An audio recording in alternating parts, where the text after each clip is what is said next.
भूतिया पौधा और गर्भवती बंदरिया। एक बहुत ही सुंदर जंगल था। उस जंगल के जानवर आपस में बड़े ही प्यार से और खुशी से रहते थे। सारे जानवर एक दूसरे की मदद करने हमेशा तैयार रहते थे। उसी जंगल में एक गर्भवती बंदरिया रहती थी। एक दिन बंदरिया जंगल घूमकर अपने घर जा रही थी कि उसे रास्ते में एक छोटी सी पोतली मिलती है। अरे, ये किसकी पोतली है जो ऐसे रास्ते में पड़ी है?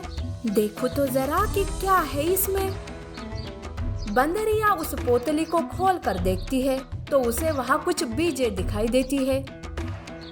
अरे धत, मैंने क्या सोचा और क्या निकला, ये तो मामूली बीजें है। बंदरिया उसी जगह पर बीजों को फेंक देती है और अपने घर चली जाती है।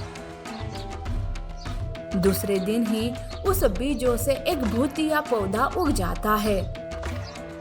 बड़े दिनों के बाद यूं खुली हवा खाकर अच्छा लग रहा है, पर सिर्फ हवा से पेट थोड़ी ना भरने वाला है। कोई आसपास भी तो नहीं दिखाई दे रहा। कुछ ही देर के बाद खरगोश का बच्चा खेलते खेलते उस भूतिया पौधे के पास आता है। उस पौधे को देखकर खरगोश का बच्चा देखते ही रहता है। तभी वो पौधा उस बच्चे को निगल लेता है। थोड़ी देर में खरगोश की माँ बच्चे को ढूंढते हुए वहाँ आती है, जहाँ उसकी मुलाकात बंदरिया से होती है। तब बंदरिया कहती है, अरे ऐसे क्यों चिल्ला रही है तू? किसे ढूंढ रही हो? और किसे? मेरे शरारती बच्चे को। बहुत देर हो गई है पर अब तक वापस ही नहीं आया। अरे तुम परेशान मत हो, हमेशा बच्चे खेलने में इतने मग्न हो जाते हैं कि समय का पता नहीं रहता उन्हें। तुम घर चली जाओ, वो आता ही होगा। खरगोश घर चली जाती है। तभी बंदरिया की नजर उस भूतिया पौधे पर जाती है, पर बंदरिया उसे नजरअंदाज करके वहां से चली जाती है। तब भूतिया पौधा हंसते हुए कहता है, अब ऐसे ही बच्चे गायब होते जाएंगे और किसी को कुछ खबर नहीं पड़ेगी। जो कोई बच्चा भूतिया पौधे के पास आता था तो पौधा उसे निगल लेता था। अब बच्चे गायब होने का सिलसिला बढ़ते ही जाता है। हिरन, खरगोश, सूअर सबके बच्चे गायब हो चुके थे। सारे जानवर अपने अपने बच्चों के लिए चिंतित थे। एक बार वो सारे जानवर मिलकर बातें करते रहते हैं कि तभी गर्भवती बंदरिया कहती है, कुछ ही दिनों में मेरा भी बच्चा इस दुनिया में आ जाएगा। बाप रे, अगर मेरे बच्चे के साथ भी ऐसे हुआ तो मैं कैसे जीऊंगी?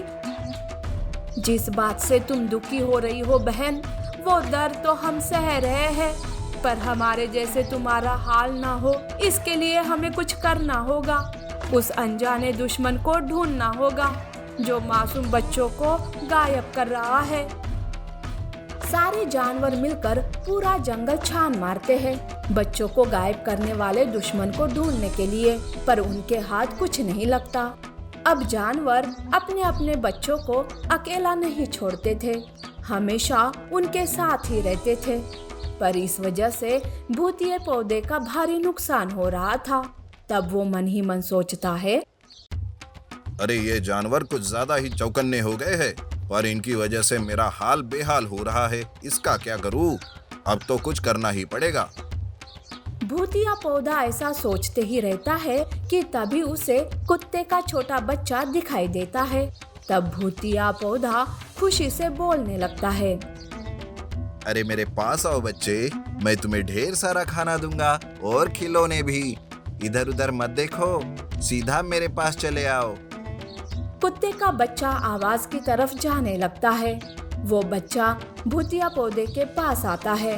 पौधा खुश हो जाता है और कुत्ते के बच्चे को निगल लेता है।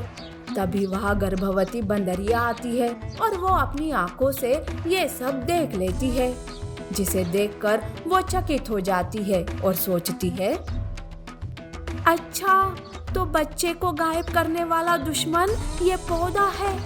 अरे ये पौधा कैसा? ये तो भूत है, भूत। एक तरफ से देखा जाए तो ये सब मेरी ही वजह से हो रहा है।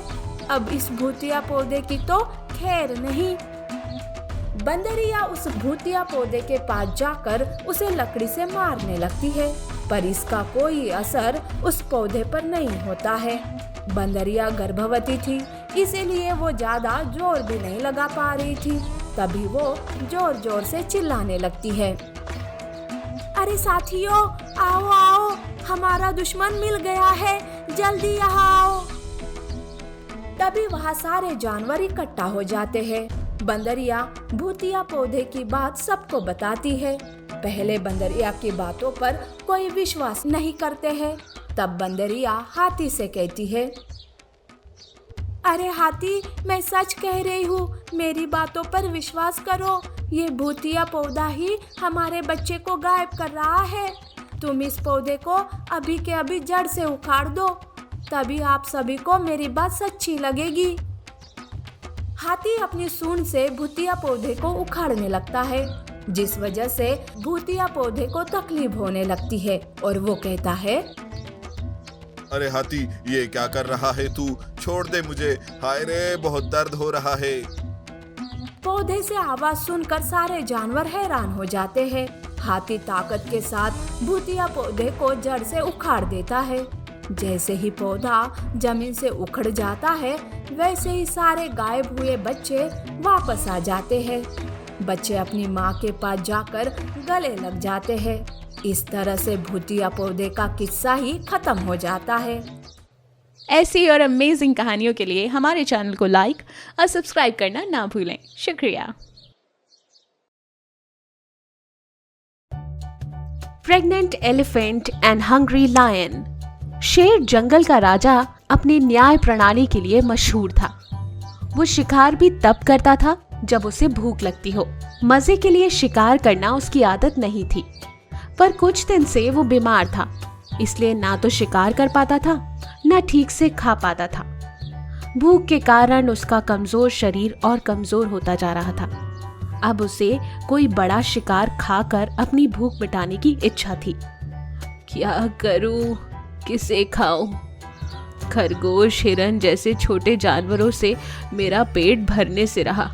मुझे कोई बड़ा जानवर चाहिए, गाय या हाथी, बस इसी से काम चल पाएगा। अब किसी अकेले हाथी को ढूंढना पड़ेगा, पूरे झुंड से तो लड़ नहीं पाऊंगा। मैं खुद भी अभी थोड़ा कमजोर हूँ। शेर तालाब किनारे जाकर छुप कर बैठ गया, जिससे हर आने जाने वाले जानवर पर अच्छे से नजर जाए। काफी इंतजार करने के बाद उसे एक हथनी दिखी, जो सीधे तालाब में घुस गई। काफी देर तक वो तालाब के पानी में डुबकी लगाती रही। फिर ढेर सारा पानी पीकर जैसे ही वो बाहर निकली, शेर ने उसका रास्ता रोक लिया।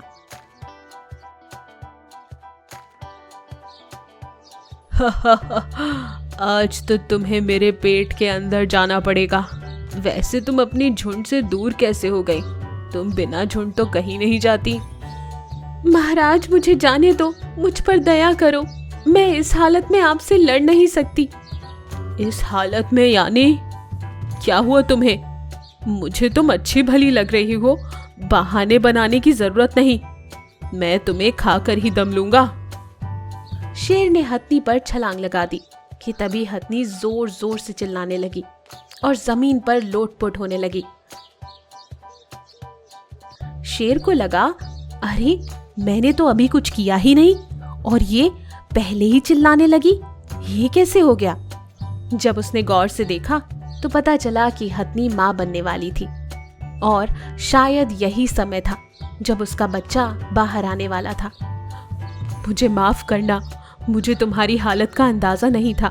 मुझे और मेरे बच्चे को मत खाइए महाराज। शेर को हथनी की हालत पर तरस आ गया। उसका दर्द से चिल्लाना उसे देखा नहीं जा रहा था और उसे समझ नहीं आ रहा था कि उसकी मदद वो कैसे करे। उसने सोचा और तुरंत जंगल की ओर निकल पड़ा। शेर की दहाड़ से पूरा जंगल गूंज उठा। जैसे तैसे उसने हथनी के झुंड को ढूंढ ही लिया, पर झुंड में खड़े हाथी शेर को देखकर गुस्सा हो गए।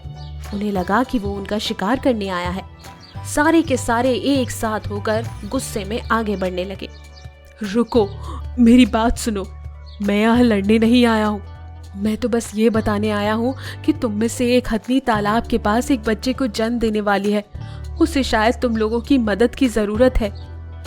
हमने उसे झुंड से बाहर निकाल दिया है, अब वो हम में से एक नहीं। उसे उसकी हालत पर छोड़ दो और तुम भी यहाँ से निकल जाओ, वरना तुम यहाँ जिंदा नहीं बचोगे। शेर को हाथी की बात का बुरा लगा। वो उन लोगों के गुस्से के आगे कुछ भी नहीं कर पाया और तुरंत फिर से हथनी की ओर निकल पड़ा। शेर जैसे ही तालाब के पास पहुंचा, उसने देखा कि हथनी ने तालाब में पानी में ही एक नन्हे से प्यारे हाथी को जन्म दिया था और वो वहीं पर बेहोश पड़ी थी। शेर ने हथनी को होश में लाने की बहुत कोशिश की, उसके बच्चे का ध्यान रखा। इन सब में शेर अपनी भूख तक भूल चुका था। तभी अचानक हथनी को होश आया। महाराज, आप अभी भी यहाँ हैं और मैं जिंदा हूँ। कहीं आपने मेरे बच्चे को तो नहीं खा लिया? शांत हो जाओ हथनी, तुम और तुम्हारा बच्चा दोनों सही सलामत है। मैं अपनी भूख मिटाने के लिए किसी मासूम की जान नहीं लेता। मैं तो बस तुम्हारे होश में आने का इंतजार कर रहा था। अब मैं चला दूसरी जगह अपने लिए शिकार खोजने। हालांकि शेर की बातों पर हथनी को विश्वास नहीं हुआ, पर फिर जब उसने अपने बच्चे को सही सलामत देखा, उसने भगवान और शेर का शुक्रिया अदा किया। शेर ने अच्छाई और भलाई का प्रदर्शन करते हुए हथनी और उससे बच्चे की जान बचाई थी और फिर वो निकल पड़ा अपना दूसरा शिकार ढूंढने। हथनी ने भी भविष्य में शेर की मदद कर उसका शुक्रिया अदा करने की ठान ली। कुछ समय बाद ऐसा मौका मिला कि एक दिन वो ऐसे ही अपने बच्चों के साथ जंगल में घूम रही थी कि तब उसने देखा शेर की दहाड़ वो उस तरफ बढ़ी। उसने देखा शेर के पैर में एक लोहे का जाल फंसा हुआ था और वो दर्द से चिल्ला रहा था। रुकिए महाराज, मैं आपकी मदद करूंगी, मैं आपको बाहर निकालती हूँ। तुम तो वही हथनी हो ना जिसे कुछ दिन पहले मैं मिला था? हथनी पूरी ताकत से उस जाल को तोड़ देती है और शेर को आजाद कर देती है। आखिरकार शेर को उसकी भलाई का इनाम मिल जाता है। जाल से आजाद होते ही वो तुरंत वहां से दूर चला जाता है। ऐसी और अमेजिंग कहानियों के लिए हमारे चैनल को लाइक और सब्सक्राइब करना ना भूलें। शुक्रिया।